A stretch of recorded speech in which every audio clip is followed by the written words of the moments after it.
yoo fi maaltu gadhiisa qe'oo kaka akka gamtaa kanniisa ammas nyaachuuf waa bisikaleessa ammas nyaachuuf waa bisikaleessa seenaa calii calanqoo amma naannile kunu ammas meegalee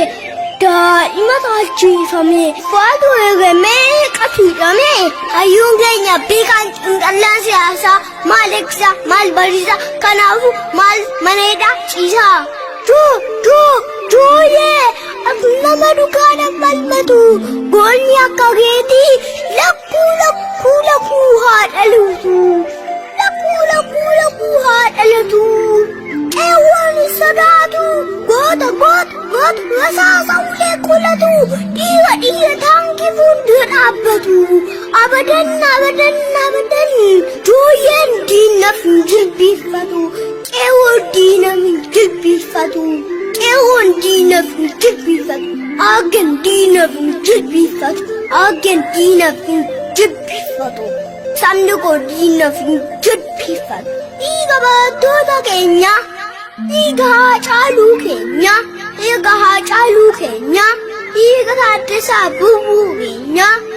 dhiiga Nadhii Gammadaa keenya dhiiga Lamoo Qilxuu keenya Eegalee keenya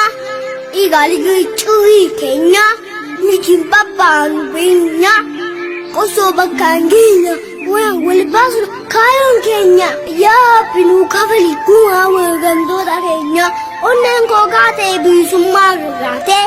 qabsuyyoon tapha taatee gurbe ilaali yoo dhiira taatee mana keessi oduu gunguudhaan kofaa kan baate Tanu baasate eebanne summi tidaate summi nutti daate kanaanin xumuree yaada kan qaba guwanatti qaba nama qemmacheessite akka daa'imaa fincaanii nottottossite daandii hundaa geessite qofaadhaan onnee keenya luqqifte.